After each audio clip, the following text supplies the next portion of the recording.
For example, under the U.S. Constitution, effective population control programs could be enacted under the clauses that empower Congress to appropriate funds to provide for the general welfare and to regulate commerce, though the Commerce Clause becomes abortion and sterilization. Or for the Equal Protection Clause of the 14th Amendment. So the idea is strip everybody of the right to exist under the 14th Amendment. Such laws constitutionally could be very broad. Indeed, it has even been concluded that compulsory population control laws, even including laws requiring compulsory abortion, could be sustained under the existing Constitution if the population crisis became sufficiently severe to endanger the society. Few today consider the situation in the United States serious enough to justify compulsion, however, laments Holdren. The most compelling arguments that might be used to justify government regulation of reproduction are based on the rapid population growth relative to the capacity of environmental and social systems to absorb the associated impact. The appeal to greed. To provide a high quality of life for all, there must be fewer people, says Holdren. But there are other sound reasons that support the use of law to regulate reproduction.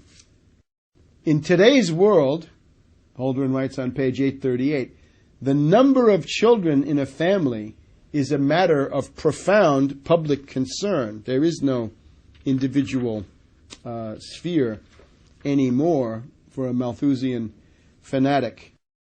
On page 850, Holdren wants to convert to a spaceman economy. This is not the moonshot anymore. This is the idea that you're on spaceship Earth and everything you have with you is a limited resource. So what you've got to do is reduce throughput of raw materials in industrial processes. He quotes a fellow crackpot, Herman Daly, who has suggested a specific mechanism for accomplishing population reduction.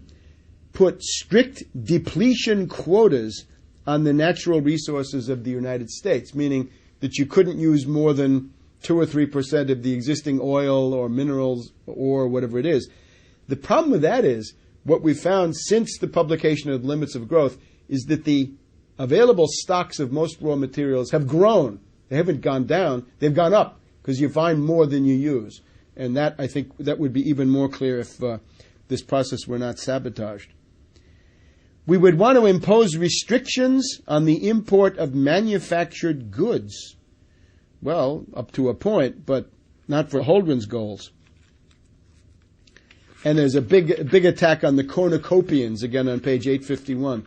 The American mentality that you can solve things through science and production is something that Holdren wants to polemicize against.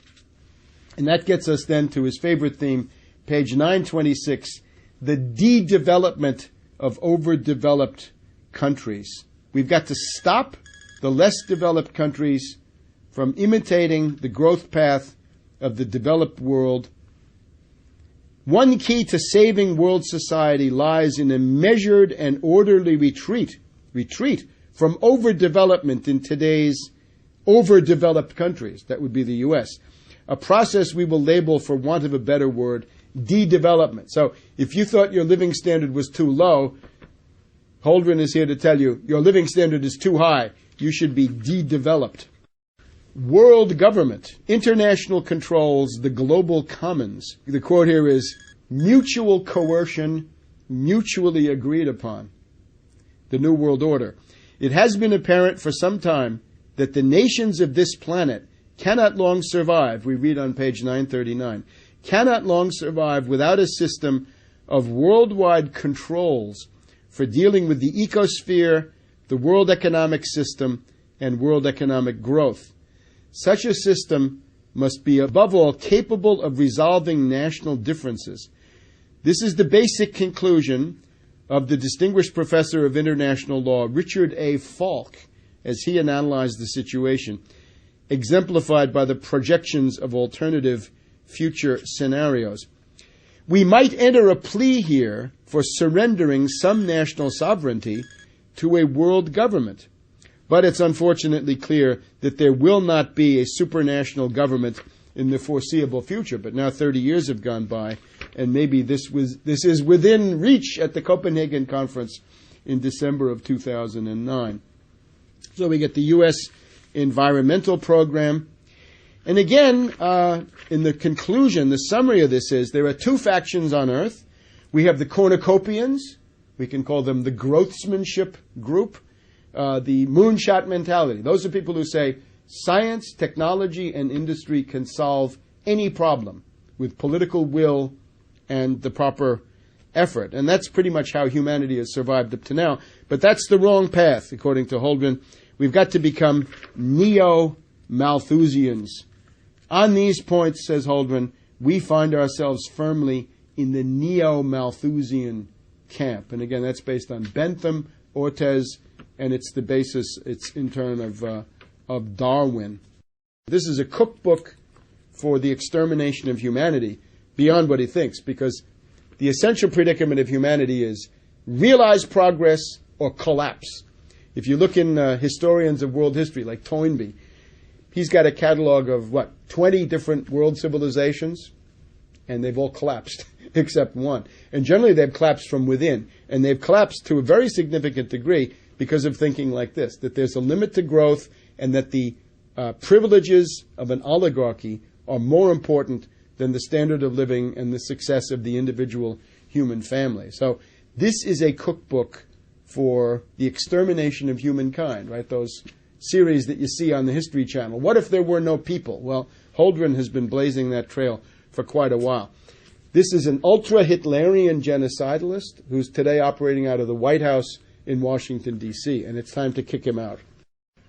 Maurice Strong of Canada is a British imperialist functionary, close to Holdren in his outlook. In the build-up to the 1992 United Nations Conference in Rio, Maurice Strong wrote that the choice is between collapsing the entire industrial system of the world and the survival of humanity and the planet. And he's in favor of collapsing the industrial system. So he put out a demagogic call to people that the task of the rest of us is to collapse the industrial system of the world. I suppose George Soros and the people at AIG and Goldman Sachs in the derivatives department were reading all that, because they've certainly taken us pretty far down the road to that. If you collapse the industrial system of the world, the problem you find is that the relative potential population density of the world goes below the existing 7 billion plus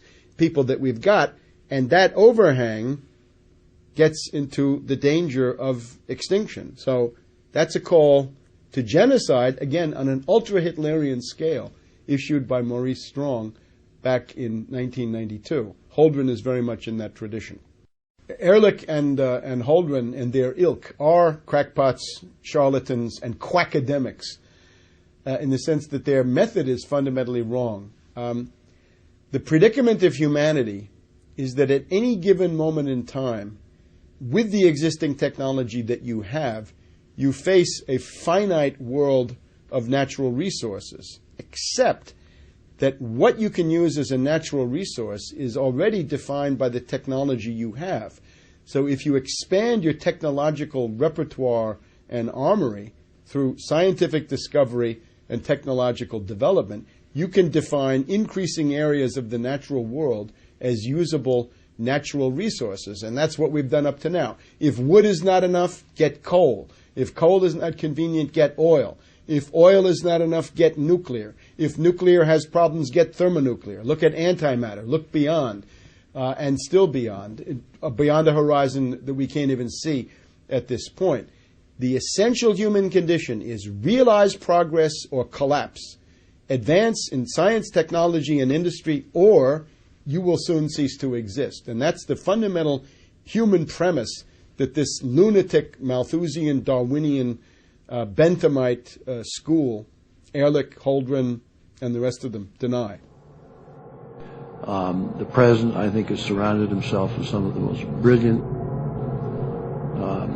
choices. Dr. Holdren, I don't want to embarrass you, but I sometimes refer to you as walking on water.